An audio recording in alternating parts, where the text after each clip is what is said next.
we bring in the one, the only Sam Amick from The Athletic. Sam, hope you had a good Christmas, holiday season, all that. How are you? I did, guys. Same to you. I'm gonna preempt this because I'm sure I'm getting some grief from Dave at some point. He knows what's coming. You know what's Merry coming, Christmas, Sam. Dave. Love you too, buddy. It was a busy day. I'm sorry. Sure. I'm sorry I didn't respond to your text, and you know, Twice. and then you triggered me because it was like you gave me like 2 seconds, and then I get the middle finger like right away. Because you sent me the know? voicemail, dude. You sent me the voicemail. That's the only reason I sent it to you. It wasn't at 5 rings in voicemail. It was 1 ring, and then Sam took out the finger and put it on the old red circle. I know what's going on, dude. and you know what sucks? I love you. I was calling you because I'm an avid Athletic subscriber, reader, and I Is that past tense? am, and I feel like of all the radio shows you do, if we don't give you the best plug, it's certainly top 5. But I actually read your article on excellent article, dare I say, despite my anger, about Kawhi Leonard, Uncle Dennis, and all that. And I was calling, as I often do, to talk about your writing and to give you more writing ideas. And you know, that's all right. That's fine. I'm sorry. Yeah. Well, I'm still open to ideas. We can circle back. Don't worry about it, dude. Zach Lowe picked his phone up, so we're good. Nice. Well done. Thank you. It was an excellent article. He wrote about. Sam wrote about Uncle Dennis Robertson, I believe, Yep. Kawhi Leonard's uncle, and some of the reported, alleged, I guess, extras that camp had asked for, and quite the extras. And I don't want to go into completely why I was calling you Sam, but I will say this. Me personally, and I don't know if this is for everybody, I don't know what kind of numbers that article did, but I expect they did really well. I am fascinated, and we've had this conversation many times. I've been fascinated, and I believe at some point this is going to be a reckoning in the NBA that we've only seen the surface of.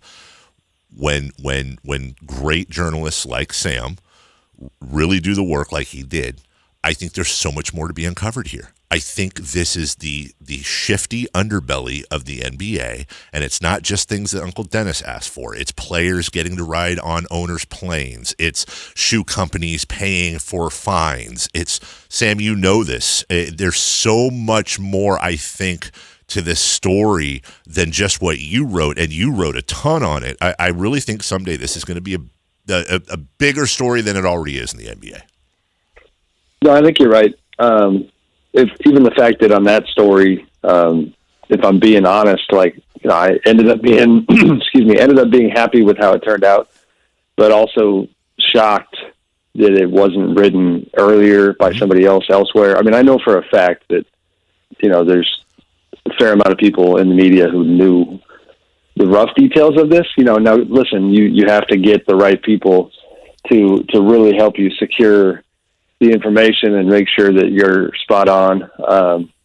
And so it's not easy to get to it. You also have the political component, which is what, I do think, again, just being honest, is sometimes a disservice to the readers, that part of the calculus occasionally will be what's the cost benefit of this story or that story based on relationships. Just being honest again, like, would the Clippers have preferred I didn't write that story? Obviously, is Uncle Dennis going to return my calls going forward? Obviously not. So that's part of the gig, but I appreciate the kind words. I'm with you. I think that there's a lot more where that came from. And then also just like you're kind of hinting at the fact that it's the way the NBA truly functions in some of the dark corners, and there is, certainly more stuff like this out there. Well, and it's funny, I was just signaling to Jason I wanted to follow up, and you took the thunder, but I think it's an important point to follow up on, is that part of the reason, in my opinion, and you just kind of said it yourself, this is such a difficult story to talk about. And you nailed it, Sam, and I appreciate your candor because you're not going to get that from a lot of people. Truly, that it is a disservice in a sense to the reader, to the viewer, because a lot of your guys' jobs are based on access, relationships, callbacks. When you write these stories, if you're not burning bridges, you're certainly heating them up. So there's that give and take, like you said, the reward versus punishment, or whatever you said. It's a story that needs to be talked about. It's a story that people, I think, are very interested in the more they learn about it. But you cost yourself some ammunition, for lack of a better term. So I think that's important to talk about, Sam, because I think you deserve credit for having the cojones to dip your foot in there. I appreciate it. I know we're going to talk Kings and move on, but my last final thought would be that's the benefit of doing this long enough to I'm in that weird in-between space of certainly fired up every day to do it and enjoy it still. Also my give and F, kind of meter is different now than it, you know what I mean? Yep. Like you just kind of like, all right, great. Be mad at me. I think I'm going to wake up tomorrow and be fine. That's what kids do to you. Yeah. Yes, exactly. So, Sam, thanks, buddy. Appreciate it. Obviously, you used to be on the everyday beat of the Sacramento Kings. You still follow what's going on based on the living here in proximity. If you were to write right now about the Sacramento Kings, what angle, what's the storyline? Where are you going? Where are you starting with this team right now? Well, I think just it's a big question mark. You don't typically have a headline that just has nothing but question marks, but I think that would be a consideration for me. And it's not just kind of like questioning the results; it's questioning the identity, the personality, just continuing to not know who this team is. Now, they also, it's one of the more unique roller coaster rides that I can remember in terms of the injury front. I'm not trying to act like they've been that much more banged up than everybody else. There's tons of teams with injuries, but, even a night like last night when, De'Aaron goes down, Marvin goes down late, it just seemed to have had an impact on their ability to figure out who they are, what their identity is, and their best times in this season has been when those guys were out. And it's just puzzling. So, I don't know. I had some buddies hitting me last night who are local, who are Kings fans, who are frustrated, who, wanted my opinion on can Luke Walton coach, what's going on, da-da-da. And it's just puzzling. You know what I mean? That's from a competitive standpoint, I know we've been talking all year long about Rashawn Holmes being a bright spot, and certainly, that remained the case last night, but it's also, you just see a game like that and it's like, man, how can you Buddy's obviously been struggling, but just how can you lose at home to Minnesota without Karl Anthony Towns when they're on that losing streak, when, you claimed going into the year, and the whole idea has been break this streak of playoff absences, and this thing, I tweeted this last night, like it's just, I am starting to wonder, like, what's the fallout if they can't take advantage of this opportunity? Because this is one of the only teams in the NBA that would be more than happy getting to the playoffs 5 games under 500. You know what I mean? Yeah. And there's not a lot of teams. I think that, Phoenix probably qualifies as that. Minnesota probably qualifies, but they just don't appear properly motivated or focused, or I don't know, they're just talented enough to get this thing done. They're not, not a team that plays consistently at all. Sam Amick of The Athletic joining us. You can also view that on the YouTube channel, brought to you by Jiffy Lube, with a very old picture. Saying he looks very young in this picture. Not that he doesn't now. Wow. But, I'm just saying. I'm just saying. He's like getting 19 in this thing. Wow. Sam, so straight up, we've got a new component last night with Buddy, and this isn't the first time Buddy's gotten loose with his words, but effectively calling out the coaches, talking about trust issues. Now we've got locker room discord happening. You've got some pretty strange body language being pointed out by certain players on the bench last night. And yeah, they lost to Minnesota at home. They've lost 5 in a row. Minnesota had lost 11 in a row. Take your blame meter out. Are we blaming the players the most? Are we blaming Vlade? Are we blaming Luke? Forget about contracts. Forget about money on the books. Who's got to go, or if we're not there yet, who should be on the hottest of hot seats? Well, real quickly, fill in that gap for me because I clearly disconnected after the game. What's the general sense of the post game stuff? What was said? Well, Buddy Hield came out, and I don't have the quote in front of me. In effect, he said that there were some trust issues. In fact, I got it right here. He said, nope, I don't have. That was Luke Walton. Anyways, he said there were some trust issues. Okay. There were some trust issues that best players should be on the floor at the end. Right. Here it is. Trust issues going on, I guess. Guys stop believing in players. It is what it is. The only reason I was on the floor, it feels like, was because we were down by 3 at the end of the game. But it's whatever. I'm a team guy. Everyone's getting blown by on defense. And he was a little bit taken aback that I think it was Jason Jones actually asked about his defense. And then finally, why am I on the bench for the last 5 minutes if they're confident in me? So you have Buddy, who's been an absolute sieve defensively, and the numbers play that out this year. And you also have Buddy, who during this streak has been completely atrocious. You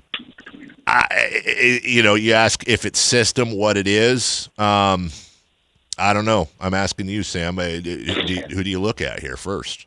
I mean, I know this is not the talk radio answer you're looking for. There's not one guy. Certainly Buddy's struggles are first and foremost right now. But a lot has got to fall at the coach's feet for sure. And I don't know what it is that Luke Walton was able to do right during that earlier stretch where they kind of made the best of a bad situation and won some games and came back from that 0-5 start. What's missing now that was there then. The personnel stuff, certainly you got to look at it. You've got a roster that, and I liked most of their moves in the summer. They had this combination of youth and experience and talent that I thought was going to put them in the playoff hunt. And whether it's Ariza or Dedmon, or some of these other guys, Corey Joseph, it's just, the best version of those signings has not taken place. The De'Aaron Fox thing comes to mind. I mean, it's just, if you go back to last year and the fact that, if you wanted to spotlight one of definitely the main things that made them one of the more interesting, fun teams with a pretty positive story for the first 2/3 of the year, it was the jump that De'Aaron made. And, I get the injury stuff, but, not once this entire season has he had a game, so special that the rest of the NBA had to sit up and pay attention. I mean, really, I don't. Has he had one, like that? And that's a problem because they were banking on him and Marvin Bagley both getting that thing to the next level. So Marvin's in that same category. That's where I would be concerned if I was Vivek Ranadive and if I was the rest of the group in Vlade Divac, because I just don't, you can't be as excited about the core right now as you were before. We've seen kind of the demise of Harry Giles, who not too long ago was supposed to be part of this thing as well.